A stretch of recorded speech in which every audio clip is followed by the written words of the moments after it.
20 metre नीचे पानी के अंदर लाइट टूटने लगती है, कलर्स गायब होने लगते हैं और जैसे जैसे हम नीचे जाते हैं रियलिटी ही अलग हो जाती है। 200 मीटर पर हम पहुंचते हैं ट्वाइलाइट जोन में, जहां सनलाइट आखिरी बार दिखती है, फिर धीरे धीरे डिसॉल्व हो जाती है। यहाँ शैडोज मूव करती हैं, शार्क्स साइलेंटली घूमते हैं, स्क्विड अपनी बॉडी से फ्लैशेस छोड़ते हैं। बायोल्यूमिनेंस यहाँ सिर्फ ब्यूटी नहीं, सर्वाइवल है।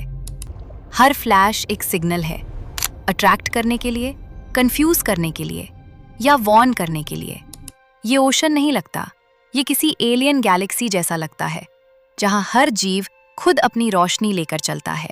1000 मीटर पर मिडनाइट जोन शुरू होती है और यहाँ से नीचे सनलाइट कभी नहीं पहुँचती। कंप्लीट डार्कनेस, ऐसा अंधेरा जिसे तुम इमेजिन भी नहीं कर सकते। प्रेशर इतना ज़्यादा कि जैसे 100 हाथी तुम्हारे सीने पर खड़े हों। हर स्क्वायर इंच पर हज़ारों किलो का दबाव, और फिर भी लाइफ यहाँ मौजूद है। जायंट स्क्विड अपने लंबे टेंटिकल्स अंधेरे में फैलाते हैं।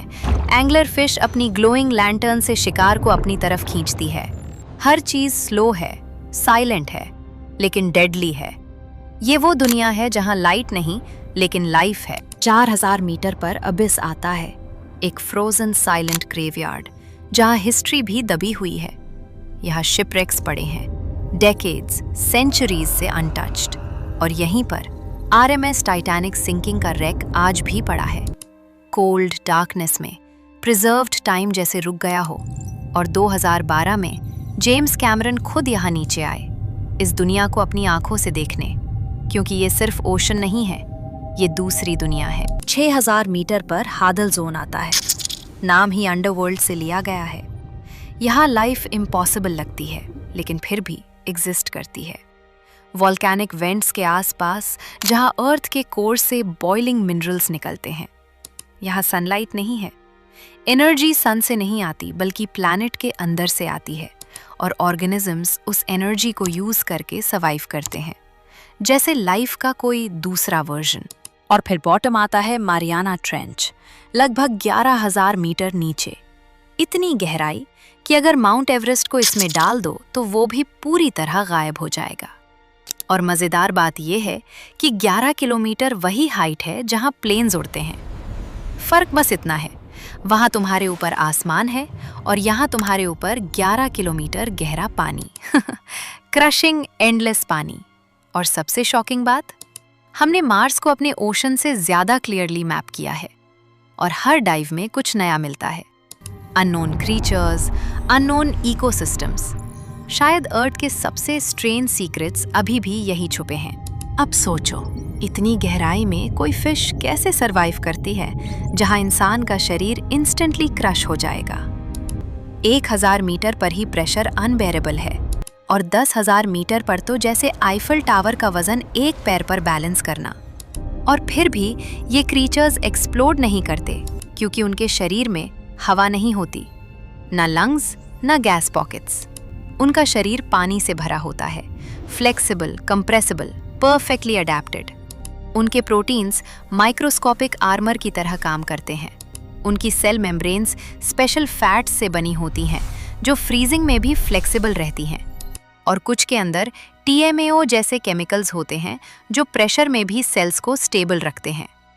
ये क्रीचर्स सिर्फ सरवाइव नहीं करते, ये थ्राइव करते हैं। जायंट स्क्विड्स अंधेरे को एक्सप्लोर करते हैं, एंगलर फिश लाइट से ल्योर करती हैं, जेलीफिश ऐसे ड्रिफ्ट करती हैं जैसे ग्रेविटी ही नहीं है। हमारे लिए ये जगह मौत है, लेकिन उनके लिए ये घर है। अब एक और चीज़, तुम जो पानी अभी पी रहे हो वो कभी किसी डायनासोर के शरीर में रहा हो सकता है। पानी खत्म नहीं होता, रिप्लेस नहीं होता, ये बस साइकिल करता है। ओशंस से क्लाउड्स, क्लाउड्स से रेन, रेन से रिवर्स, रिवर्स से बॉडीज, और फिर वापस सिस्टम में वही मॉलिक्यूल्स बार बार ट्रैवल करते हैं। शायद वही पानी किसी एंशिएंट वॉरियर के जख्म साफ कर चुका हो, शायद किसी रोमन एम्परर के गोल्डन कप में रहा हो, शायद क्लियोपेट्रा के पैलेस में इस्तेमाल हुआ हो। पानी एक क्लोज्ड सिस्टम है। वही पानी वाइकिंग्स ने इस्तेमाल किया, समुराई ने महसूस किया, और अब वो तुम्हारे अंदर है।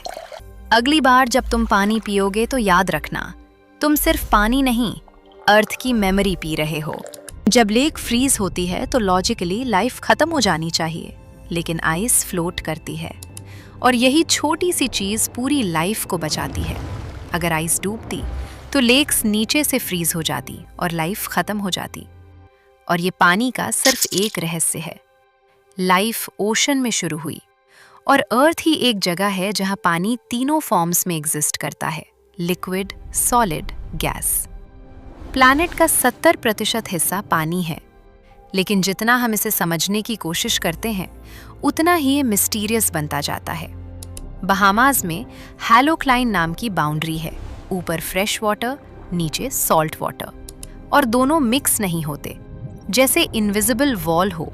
फिश भी क्रॉस नहीं कर पाती क्योंकि उनका शरीर अडेप्टेड नहीं है इन ब्लू होल्स में। एक्सप्लोरर्स को फॉसिल्स मिले हैं एंशिएंट लाइफ के ट्रेसेस, शायद डायनासोर से भी पहले के ऑर्गेनिजम्स, जैसे टाइम कैप्सूल। और पानी की कहानी अर्थ से बाहर भी जाती है।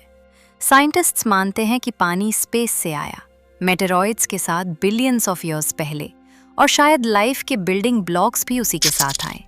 और फिर भी पानी रूल्स फॉलो नहीं करता। आइस फ्लोट करती है, क्लाउड्स हजारों टन्स के होते हुए भी हवा में तैरते हैं। रेन टाइनी पार्टिकल्स से शुरू होती है। केव्स, ग्लेशियर्स, ओशंस, क्लाउड्स, हर जगह पानी है, हर जगह लाइफ पानी पर डिपेंड है। बिना पानी कुछ नहीं। वाटर ही अर्थ की पल्स है। अब ब्रेन की बात करते हैं।